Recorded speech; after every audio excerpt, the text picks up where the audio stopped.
목회자는, 사역자는, 성도는 삶으로 하나님의 나라를 이루어가는 아름다운 교회.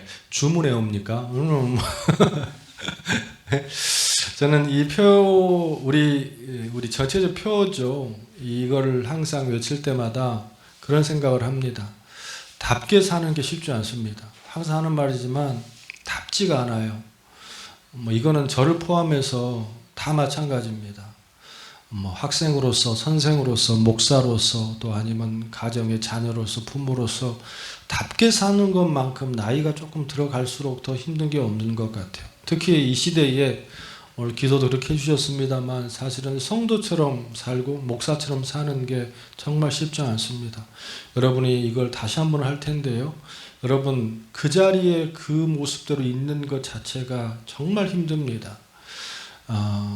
인류의 가장 첫 타락은 자리 이탈부터 오거든요. 자리 이탈.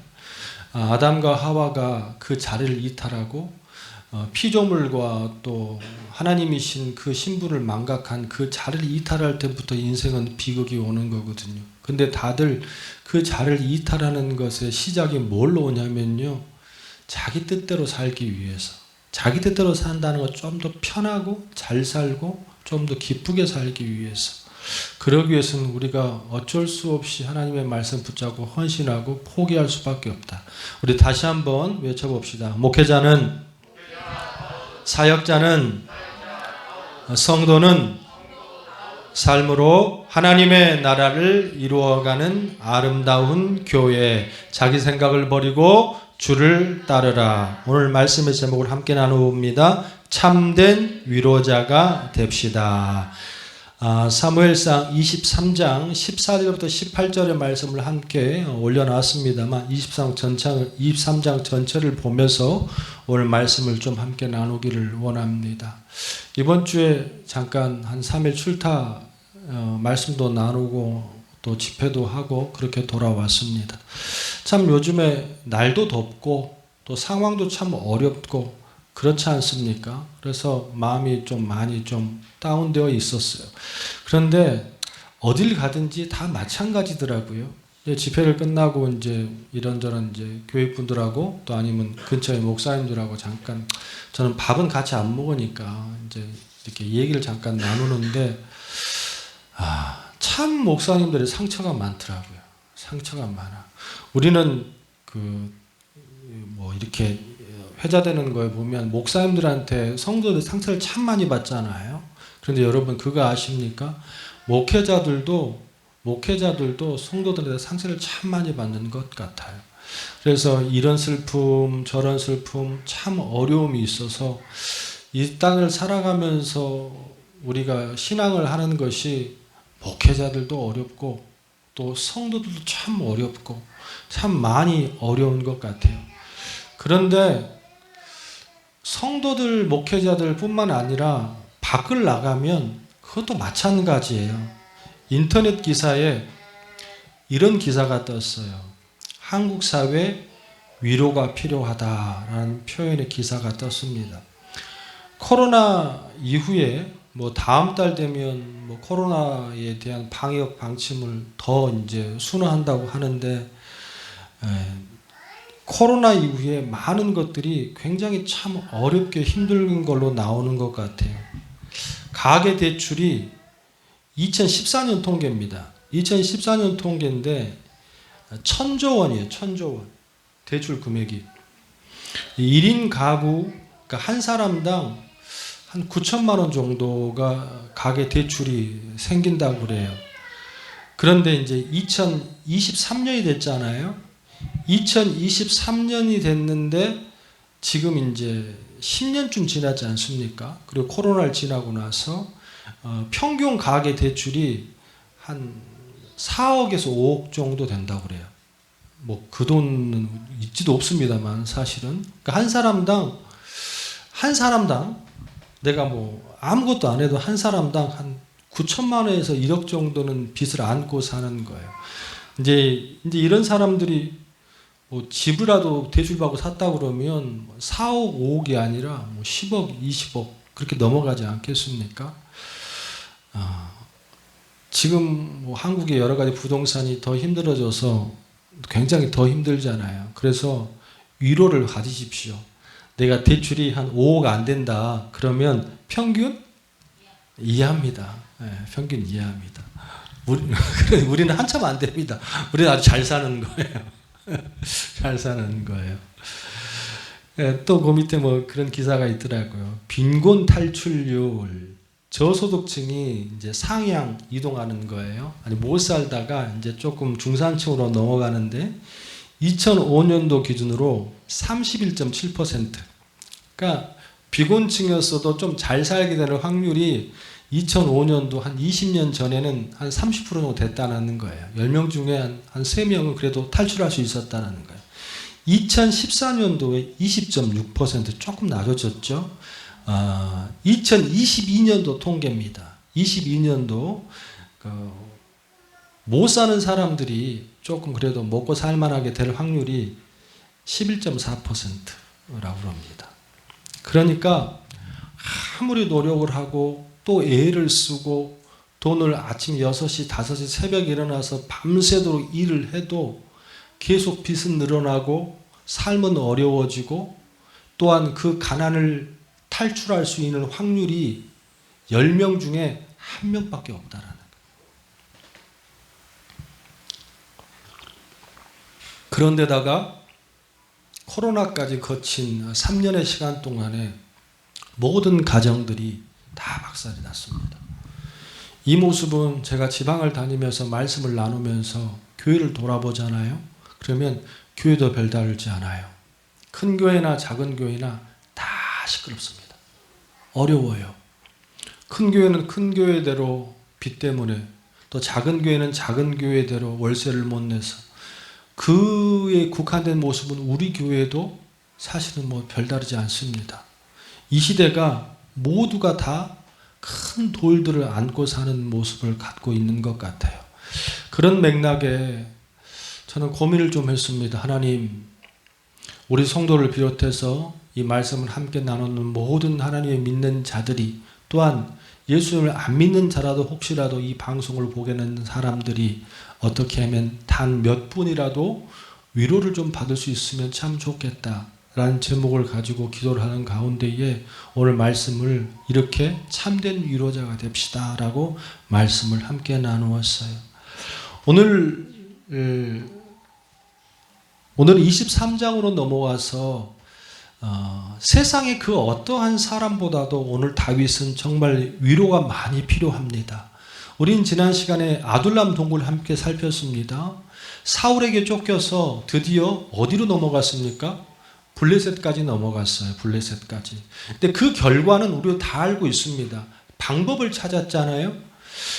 라마나 있었으면 참 좋았을 텐데 방법을 찾기 시작했어요. 또한 수단을 찾기 시작했습니다. 요나단을 찾았고, 또한 찾았지만 중요한 것은 골리앗 캇도 찾았고 다 찾았지만 결국에 그가 선택한 것은 처절한 어둠의 실패밖에 없었습니다.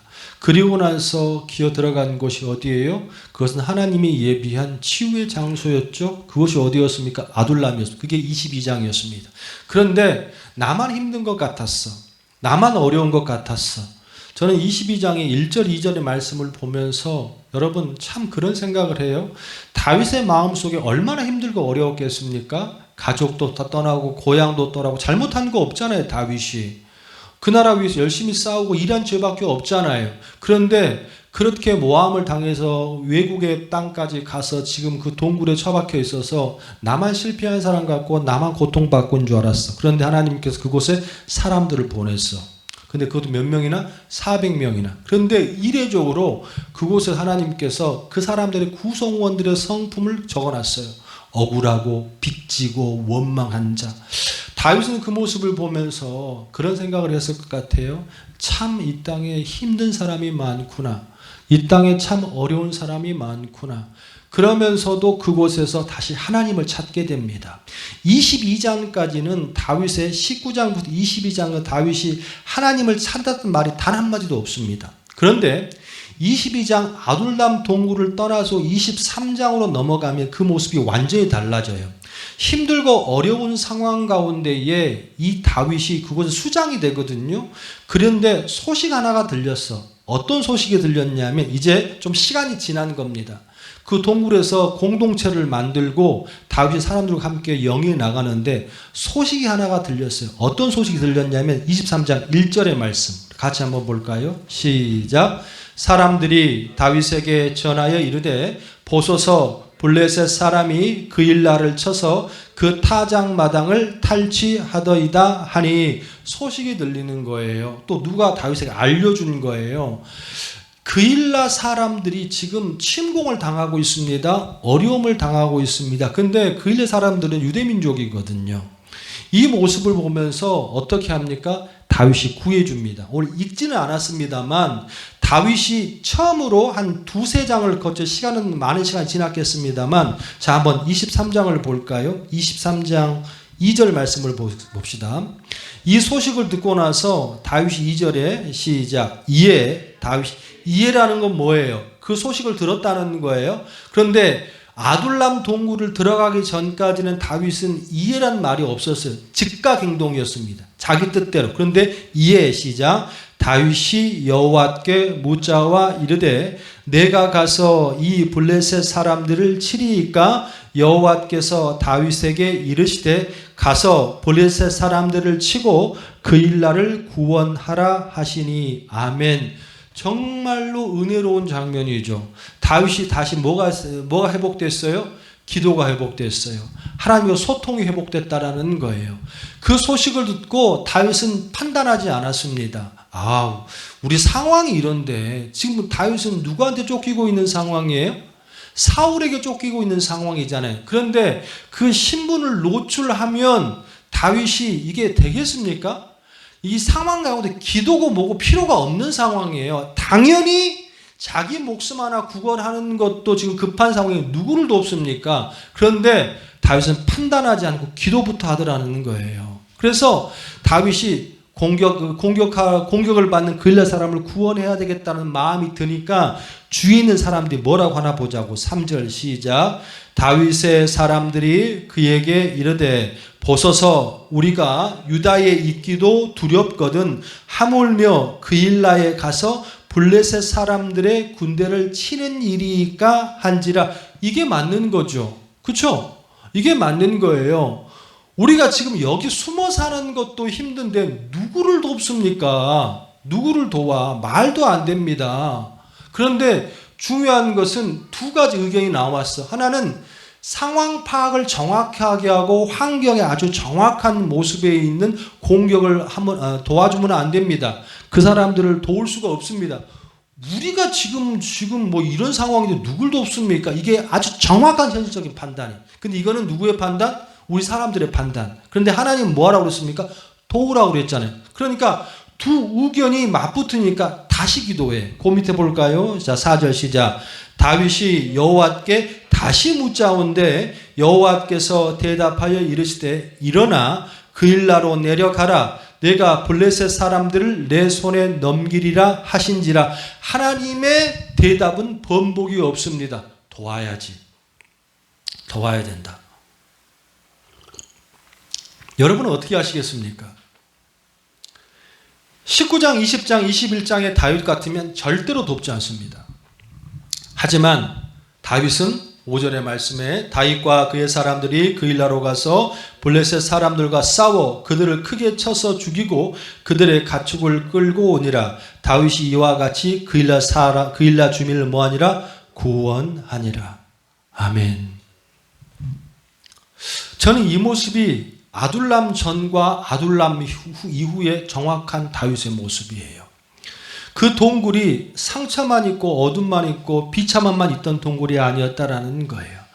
다시 한번 하나님 앞에 가까이 갈 수 있고 기도가 뭐고 응답이 무엇이고 하나님의 존재가 무엇인가를 깨달았던 다윗이에요. 그래서 안 될 것 같은 그 상황을 오합지졸에 있는 그 사람들을 데리고 블레셋을 무찌르고 그 그일라 주민들을 구해줍니다. 여기까지 참 좋아. 그런데 다윗이 왜 위로가 필요하냐면 그렇게 그일라 사람을 도와줬단 말이에요. 그러면 그 주민들 입장에서는 다윗은 어떤 사람이에요? 구원자 같은 사람이잖아요. 여러분들 그 침공했다는 말 자체를 좀 이해하셔야 돼요. 고대 근동에서요, 어떤 부족민들이 어떤 나라가 침공하면 그 도시가 없어집니다. 싹 없어져요.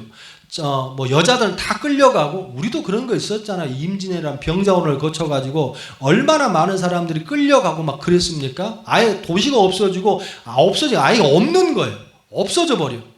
그런 사람들을 구해줬으니 자기 어머니를 구해줬고 자기 딸을 구해줬고 또한 자기 자식들을 구해준 사람이니까 얼마나 귀해요. 귀해요, 안 귀해요? 은인이 아니에요. 그런데 그 은인인 다윗을 팔아넘깁니다. 누가? 그일라 사람들이. 자, 한 장 넘겨서 12절. 다윗이 이르되 그일라 사람들이 나와 내 사람들을 사울의 손에 넘기겠나이까 하니 여호와께 이르시되 그들이 너를 넘기리라 하신지라. 당연히 신분이 노출이 됐겠죠. 왜? 블레셋을 쳤으니까. 그 소식을 듣고 사울이 쫓아옵니다. 쫓아오는데 중요한 건 뭐냐면 그 쫓아오는 과정 속에서 그일라의 근처에 숨어 있었거든, 다윗이. 그런데 중요한 것은 그일라 사람들이 자기 살겠다고 다윗을 어떻게 합니까? 팔아넘겨요.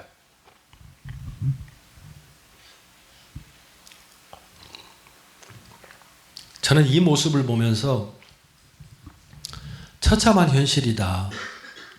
참 마음이 아프다. 자기 목숨을 걸고 자기 마을을 지켜주었고 자기 형제를 지켜주었고 또한 자기의 모든 재산을 돌보아 주었는데 배신을 당합니다. 우리가 살아가다 보면 한두 번쯤 있지 않을까 싶습니다. 경제적으로 어려워서 배고픔의 상처는 그거 힘들어요. 참 어렵습니다. 지금도 그렇습니다만 정말 목회 개척 초기에는 뭐 쌀도 없었고요. 막 부족한 게 참 많았습니다.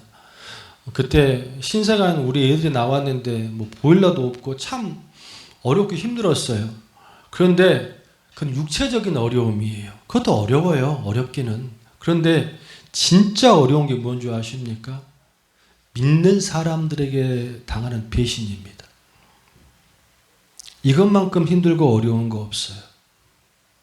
정말 저 사람이 또한 그 사람에게 호의를 베풀고 은혜를 베풀고 함께하겠다고 했던 그런 사람들이 그 뒤에 뒤통수를 때리면 그것만큼 어려운 거 없어요. 그런데 저는 목회 가운데 그런 일을 많이 당해봤습니다. 많이 당해봤어요. 그래서 목사님들이 앞에서 잠깐 말씀드렸던 목사들의 모든 상처가 다 그런 것 같아요. 그런 것 같아요. 어쨌든 간에 이런 모습이 참 어려워. 다윗의 마음이 어땠을까요? 그런데 중요한 게 뭔지 아시죠? 다윗의 일생 가운데 보면요, 여기만 있는 게 아니에요. 다윗은 계속해서 사람에게 대한 배신을 계속 당하는 거예요. 한번 찾아볼까요? 시편 41편으로 넘어가 봅시다. 시편 41편 6절 말씀. 시편 41편 6절의 말씀. 찾으셨으면 아멘. 자, 읽습니다. 나를 보러 와서는 거짓을 말하고 그의 중심에 악을 쌓았다가 나가서는 이를 널리 선포하며. 그러니까 다윗의 앞에서 뭐 한다는 거예요? 다윗의 앞에 이런 말하고 나가서는 자꾸 거짓말하고 다윗을 비난하고 했다는 거예요. 7절의 말씀. 나를 미워하는 자가 다 하나같이 내게 대하여 수군거리고 나를 해하려 꾀하며. 8절. 이르기를 악한 병에 그에게 들었으니 이제 그가 눕고 다시 일어나지 못하리라 하오며. 41편 9절의 말씀은 현대인의 성경 이렇게 기록하면 제가 읽어봅니다. 심지어 내가 신뢰하고 내 빵을 먹던 나의 가장 친구까지도 나를 배반하였다.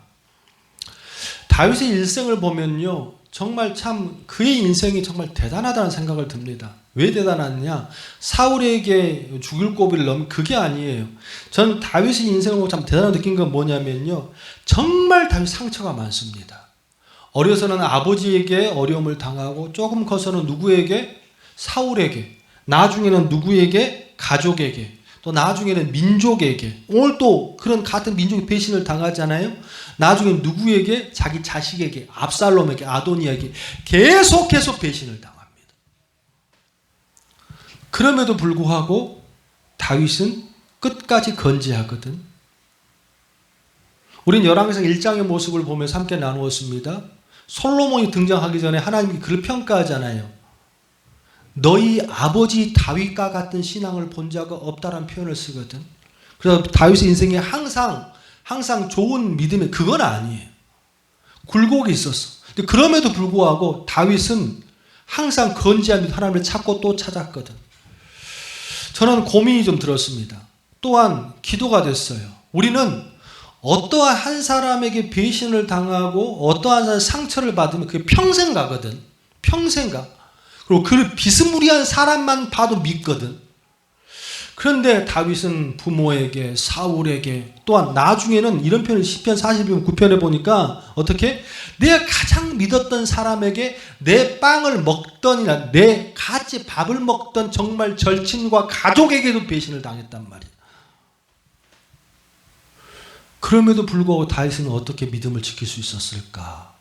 이거는 여기는 모든 성도에게 또한 지금 이 시점에 있는 나에게도 필요한 말씀이다. 과연 어떻게 하면 그 신앙을 지킬 수 있을까? 그렇게 고민하면서 23장의 말씀을 보면서 그일날 사람들에게 배신을 당했음에도 불구하고 다윗이 다시 설 수 있었던 그 의미와 그 말씀의 핵심을 찾았어요. 오늘 그걸 함께 나누고 싶은데, 자, 다윗이 어떤 상처 속에 일어설 수 있었던 그 첫 번째는 무엇이었냐면, 어떠한 상황 속에서도 하나님의 지키심이 절대로 끊어지지 않는다라는 것을 항상 볼 수 있는 눈과 입으로 고백할 수 있는 믿음이 있었다는, 이게 굉장히 중요해요. 오늘 말씀 가운데 가장 중요한 말씀이 본문 23장 14절 말씀인데 우리 같이 한번 볼까요? 시작. 크게 시작. 다윗이 광야에 요새도 있었고 또 십광야 산골에도 머물렀으므로 사울이 매일 찾되 하나님이 그를 그의 손에 넘기지 아니하시니라. 저는 고민이 됐습니다. 어떻게, 나 같으면 있잖아요. 죄송합니다. 나 같으면요, 괘씸해도 가만두지 않을 것 같아요.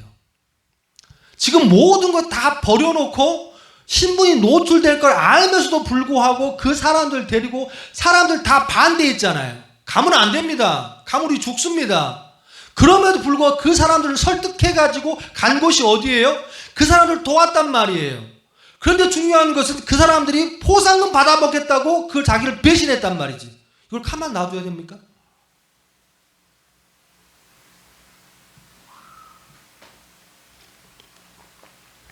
가만둘 수가 없지. 그런데 중요한 것은 믿음의 다윗은 이 모습 가운데에 이게 있었구나. 왜 다윗이라고 그 마음속에 그 마음에 안 들겠습니까? 아, 그럴 수 있지. 이렇게 웃어넘을 수 있어요? 없습니다. 없어요. 하지만 그럼에도 불구하고 더 큰 게 있었다. 그게 14절. 자, 봐봐요. 자, 14절의 말씀에 핵심이 있는데, 다윗이 광야에 요새도 있었고 또 십광야 산골도 머물렀으므로 사울이 매일 찾되 하나님이 그를 그의 손에 넘기지 아니하시니라. 인생은 더더나고 딱 두 종류입니다. 현실이 너무 두려워요. 23장 14절 상반절에 국한된 사람이에요. 사울이 매일 찾되 오늘 끝날 것 같은 어려움과 두려움과 슬픔으로 사는 사람들. 여러분의 인생 가운데에 사울 같은 존재가 없어요? 다 있습니다. 어떤 이는 물질의 어려움의 사울, 어떤 이는 자녀의 어려움의 사울, 어떤 이는 사업의 어려움의 사울, 어떤 이는 건강의 어려움의 사울, 어떤 이는 시어머니의 어려움의 사울, 어떤 이는 처가의 어려움의 사울, 어떤 이는 남편의 어려움의 사울, 어떤 이는 아내의 어려움의 사울, 어떤 이는 자기 생각의 어려움의 사울, 어떤 이는 신앙의 어려움의 사울. 다 있어. 종류는 다르지만 어느 누구도 사울 하나 안 끼고 사는 사람은 있다 없다? 없다. 이게 14절에 발견되는 다윗에게 현실적으로 존재하는 지금 현실의 사울입니다. 근데 중요한 게 뭐냐면 우린 여기만 머물지 않아요. 사울은 다 있다니까. 물질이든 건강이든 뭐 처가든 시댁이든 남편이든 아내든 자녀든 아니면 무슨 신앙이든 사울은 다 있어요. 그런데 다윗이 그래도 다윗인 것은 뭐냐면 그 뒤에 또 하나가 있잖아. 그게 뭐냐면 사울이 매일 찾되 하나님이 그를 그의 손에 뭐하지 아니하 넘기시지 아니하시니라. 할렐루야. 또 다른 인생이 뭔 줄 아십니까? 비록 현실의 사울이 무섭고 힘들고 배신을 당하고 날마다 나게 오노. 그런데 중요한 건 뭐냐면 상반절에 머물지 않은 신앙이라는 얘기. 그 사울의 벽을 뛰어넘어서 그럼에도 불구하고 하나님이 그의 손에 나를 넘기시지 아니하시리라. 할렐루야. 할렐루야. 이 말을 주저없이 할 수 있는 믿음인가 믿음이 아닌가가 중요하다는 얘기예요. 저를 포함해서 여기 있는 신앙들은요, 대부분 다 이 14절의 후반절까지 가기가 참 어렵습니다. 저도 사람이고 믿음 있다고 하지만 목사임에도 불구하고도요, 위로가 필요할 때가 참 많습니다. 어떤 성도들은 그렇고 어떤 사람들은 그렇습니다. 요즘에 저의 모습을 보면서 목사님 대단합니다. 그래도 참 참고 열심히 목회하시네요. 그렇지 않아요. 저도 힘들어요. 어렵고 괴롭습니다. 하지만 인간의 인내로 참아내는 것은 뭐예요? 한계가 있어요. 한계가 있다라는 거예요. 여러분, 부교육자까지 통해서 한 20년 사역을 하고 목회 개척하는데 한 10년, 11년의 사역을 하면서 우리 주위에 다 좋은 사람만 있었겠습니까? 다 은혜로운 사람만 있었겠습니까? 그럼에도 불구하고 그나마 버틸 수 있었던 것은 작으나마 어떻게 14절 후반절에 머무르려고 노력했기 때문인 줄로 믿습니다. 할렐루야. 저는 날마다 소원하고 기도합니다. 하나님, 저희 목회 가운데 날마다 저희 허물을 찾고 없는 거 만들어서 소문내고 가장 믿었던 사람들이 뒤통수를 맞고 저를 괴롭히는 사람들이 내 현실 속에 없게 하옵소서. 이런 기도는 안 합니다. 왜? 불가능해. 불가능해. 또한 그런 기도를 하려면 목회하지 말아야지. 성도는 마찬가지입니다. 하나님, 아름다운 교회에 항상 아름다운 사람만 있고 말썽 안 피우고 믿음 좋은 사람만 오게 해주세요. 그런 공동체가 되게 그런 기도를 하지 마세요. 그건 현실로 불가능해. 교회라는 것은 그런 사람들이 날마다 있습니다. 또한 날마다 있어요. 그런데 중요한 게 무엇이냐면 그것에 넘어가지 않고 우리가 반드시 기억해야 될 것은 뭐냐면 아무리 또 기도하고 또 기도하고 또 기도해도 내 현실 속에 사울은 날마다 뭐 한다고? 저를 따라서 사울은 날마다 나에게 존재한다. 그걸 거부하지 마요. 그걸 거부하지 말라. 피할 수도 없어. 웃음이 나는 언젠가 얼마 전에 이렇게 누구를 만나서 상담하는데 어떤 집사님한테 결혼을 3번을 하신, 나 몰랐어요. 결혼을 3번. 그 짧은 시간 결혼을 3번이나 했더라고. 나이도 많이 안 드셨는데 3번을 했어. 근데 그분의 말이 정답이었던 것 같아요. 만났는데 1년 만에 이혼을 했다는 거. 이거 들으면 안 되는데 1년 만에 이혼을 했다는 거예요. 그래가지고 전에 모든 것을 다 수반해서 정말 정반대의 좋은 사람을 만나서 결혼했어. 더 빨리 이혼했어. 그래서 3번째 또 이혼을 계획하고 있다는 거야. 참네. 그래서 죄송합니다. 그놈이 그놈이고 그 사람이다. 10번 하든 20번 하든 자기의 입맛에 맞는 사람이 있어요, 없어요? 없는 것 같아요. 없는 것 같아. 누구를 만나든 어떤 환경으로 오든 우리 삶 가운데 사울은 날마다 존재한다는 거예요. 그럼 뭐 해야 돼요? 하나를 기억해야지. 그 사울을 없애달라고 아니라 그 사울을 넘어서 하나님이 그럼에도 불구하고 나를 지키시고 함께 하신다는 그 믿음 우리 안에 있어야 우리가 바로 설 줄로 믿습니다. 이 고백을 다윗만큼보다도 더 힘들고 고통을 받은 사람이 바로 바울이거든. 한 구절 찾고 넘어갈까요? 고린도 후서 4장 8절. 고린도 후서 4장 8절. 신약성경 4장 8절 제가 있습니다. 우리가 사방으로 우겨싸움을 당하여도 쌓이지 아니하며 답답한 일을 당하여도 낙심하지 아니하며 박해를 받아도 버림받지 아니하며 거꾸리됨을 당하여도 망하지 아니하고. 어떻게 이럴 수 있어요? 여러분 봐봐요. 우겨싸움을 당하여도 당하지 않는데, 우겨싸인 담이 있다는 거죠. 답답한 일을 당하여도 낙심하지 않는데, 박해를 받아도 버림받지 않는데, 거꾸림을 당하여도 괜찮대. 왜 그러냐? 그 얘기는 로마서 8장에 있어. 31절 제가 있습니다. 그런즉 이 이에 대하여 우리가 무슨 말을 하리요? 만일 하나님이 우리를 위하시면 누가 우리를 대적하리요? 38절 39절 내가 확신하노니 사망이나 생명이나 천사들이나 권세자들이나 현재이나 장래일이나 능력이나 높음이나 깊음이나 다른 아무 피조물이라도 우리를 우리 주 그리스도 예수 안에 하나님의 사랑에서 끊을 수가 어떻게 없느니라. 할렐루야. 할렐루야. 아무리 노력하고 또 노력해도 우리의 삶 가운데에 여러분이 피하고 싶은 것이 피해지지 않는다는 것이 현실을 받아들여야 합니다. 그러면 뭐합니까? 그 어려움보다도 더 힘들고 어려운 것을 뭐 해야 돼요? 하나님을 보셔야지. 저는 다윗의 모습을 보면서 다윗이 그런 어려움에서도 설 수 있었던 것, 낙심에서 다시 일어설 수 있었던 것은 바로 어떻게? 하나님이 나를 지키신다. 따라서 하나님이 나를 지키신다. 두 번째, 다윗이 어려운 상황 속에도 일어설 수 있었던 것은 뭐냐면 그 어떠한 상처 속에서도 그와 함께 할 수 있었던 친구가 있었어요. 영적인 친구. 우리는 동반자, 동역자란 표현을 씁니다. 오늘 말씀 속에서 말씀을 볼 때 15절, 16절 함께 묶어서 읽을 수 있는 눈이 있어야 됩니다. 무슨 말이냐? 자, 23장 15절 같이 한번 볼까요? 시작.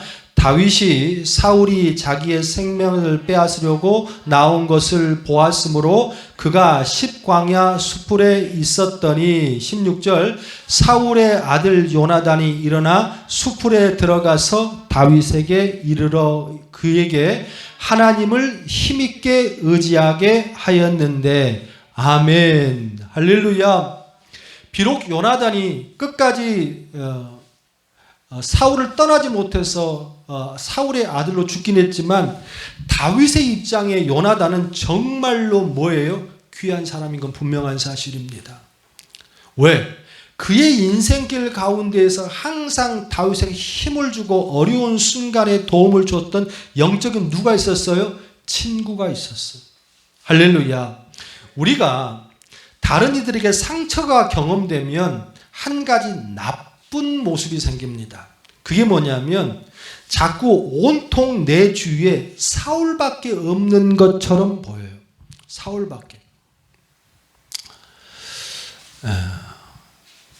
목회 초에 참 많이 힘들고 어려웠거든요. 참 많이 힘들고 지금도 그렇습니다만 별반 다르진 않아요. 그런데 막 정말 때거리가 힘들 정도까지 어려움이 와요. 그러면 이제 부탁을 하러 가지 않습니까? 애들은 어리고 사모도 있고 때문에 나도 몸이 불편할 때. 그런데 잘 안 도와줘요, 사람들이. 도와달라는 큰 게 아니고요. 좀 이렇게 쌀 조금 이런 걸 좀 외상으로도 살 수 있으면 좋겠는데 안 도와줍니다. 그러면 마음속에 어떤 마음이 생기냐면 다 사람들이 그런 것처럼 느껴져요. 이게 뭐냐면 어려운 상처를 받고 힘든 상처를 받으면 한 가지 여러분들이 정말로 주의해야 될 게 있습니다. 그게 뭐냐면 사람을 믿지 못하는 모습이 나와요.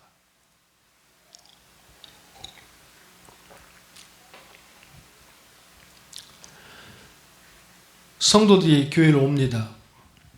그런 가운데 대화를 나누다 보면 딱 분류가 돼요. 이 사람은 정말 많은 상처가 있구나. 이 사람은 정말 힘들구나. 그 첫 번째가 뭐냐면 무슨 말을 해도 믿으려 하지 않습니다. 그거는 그 사람 잘못은 아니에요. 그가 겪어온 삶의 잘못일 수 있습니다. 배신을 당하고 부모에게 또 아니면 형제에게 주위의 사람들에게 많은 어려움을 당하면 한 가지 부작용이 생깁니다. 누굴 믿지 못해? 사람을 믿지 못해. 그런데 곰곰이 돌아보면 다른 사람을 떠나서 내 인생으로 돌아 목회를 돌아보면 이게 침소봉대라는 뜻이 뭐냐면 바늘이 작아요. 작죠. 보이지도 않죠. 우리 옛날에 막 이불 꼬매고 이런 시절이었잖아요. 그러면 간혹가다 어머니가 이게 바늘을 놓칠 때가 있어요. 그러면 그 바늘 찾아라 막 난리가 아닐 때도 있거든. 그 찾기 어려워요. 너무 시대에 맞지 않나? 뭐 그런 게 있어요. 그만큼 바늘이 작고 안 보인다고. 그런데 침소봉대라는 것은 뭐냐면 바늘을 큰 봉처럼 생각한다는 거예요. 무슨 말이냐? 내가 상처를 받고 어려움을 당하면 물론 나에게 상처를 준 사람도 있지만 내 주위를 돌아보면 정말로 나를 사랑하고 나와 함께하고 나와 함께 도울 수 있는 사람들이 있어 없어? 있습니다. 그런데 그게 안 보인다는 게 문제예요. 안 보여요. 안 보여. 그냥 그 사람만 보이는 거예요. 그 사건만 기억나는 거예요. 그런데 다윗의 인생 가운데에 정말로 귀하고 또 귀한 것은 무엇이냐면 정말로 영적인 하나님의 친구인 다윗의 친구인 하나님이 계셨다는 걸 다윗이 찾았다는 것이고, 또 하나는 뭐냐면 그 주위에 모든 사람들이 다 배신했어요. 그럼에도 불구하고 다윗에게는 아주 귀한 사람이 하나 있었어요. 그 바로 요나단이라는 거예요. 여러분, 인생을 살다 보면 그럴 때가 참 많습니다. 상처를 받고 배신을 당하고 어려움을 당할 때가 참 많습니다. 그러면 한 가지 반드시 기도해야 될 게 있어요. 그게 뭐냐면요, 그 사람을 없애주게 해주세요. 이런 말 하면 안 돼. 여러분, 그런 말을 하잖아요. 뭐 젊은 사람들이 사랑의 상처는 뭘로 극복할 수 있어? 그 말이 맞습니까? 그렇죠? 사랑의 상처는요, 뭐 놀고 뭐 다 해도 안 돼. 누구를 만나면 돼? 좋은 사람을 다시 사랑하면 그거는 어떻게 잊혀진다는 거예요. 여러분, 기도 가운데 꼭 해야 될 게 뭐냐면, 내가 어려움을 당하잖아요. 아픔을 당하잖아요. 그러면 하나님, 나같이 기도, 하나님, 내 주위에 정말 나를 사랑하는 사람들이 그 마음을 내가 느끼게 하옵소서. 할렐루야. 다윗에게는 요나단이 그를 도왔습니다. 16절에 사울의 같이 읽어볼까요? 시작. 사울의 아들 요나단이 일어나 수풀에 들어가서 다윗에게 이르되 그에게 하나님을 힘있게 의지하게 하였는데. 반주 주세요. 상처를 받고 그일라 지역에도 쫓겨나서 십광야에 들어가서 헤매고 있는데 그곳까지 누구가 찾아왔어? 사울이 찾아왔어요. 모든 사람들이 다윗을 죽일 것 같아. 그러니까 현실이 그렇습니다. 지금 현실 자체가 내 편이 하나도 없는 것 같아.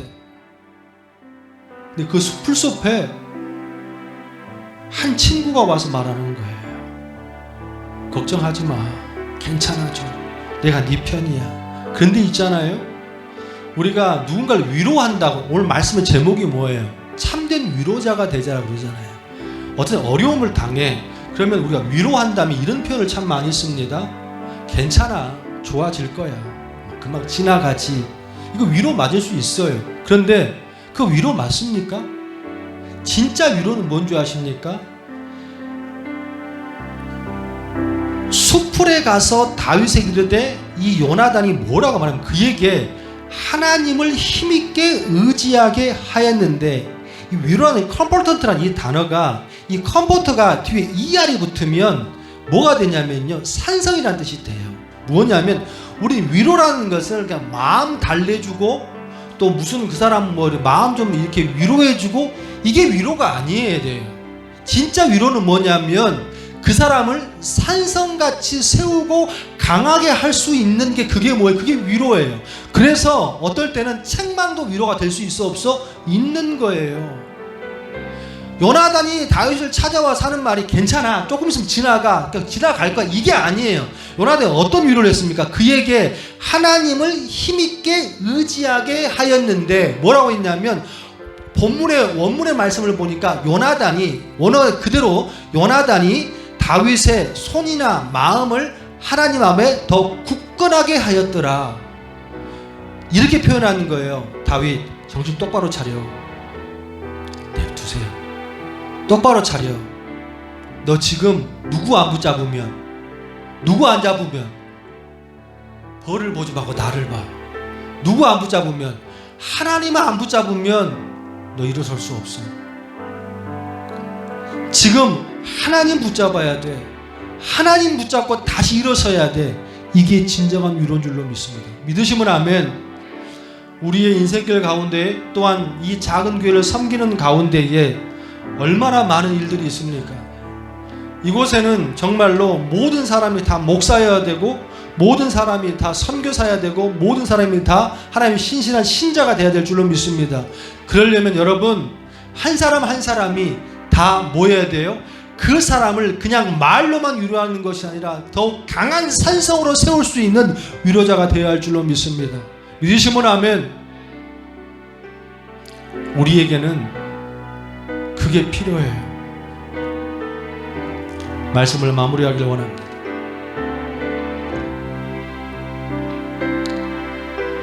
정신병동에 어린아이가 2번이나 자살을 시도합니다.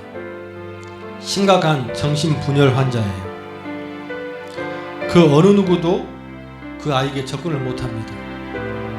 왜 그러냐면 이 아이에게 장애가 있거든. 첫 번째, 보지를 못해요. 두 번째, 듣지를 못합니다. 세 번째 뭐예요? 말하지도 못합니다. 여러분, 그건 당연한 거죠. 보지도 못해, 듣지도 못해, 듣지 못하게 말하지도 못하는 거지. 아무것도 못해.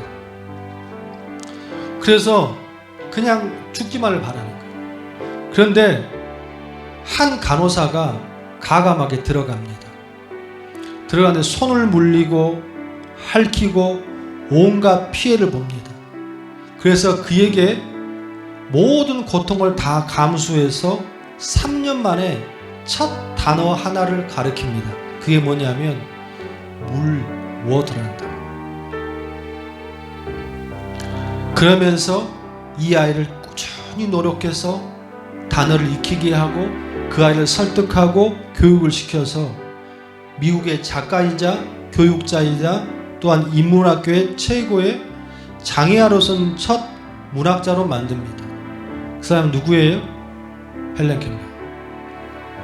헬렌 켈러 만든 거는 바로 앤 설리번.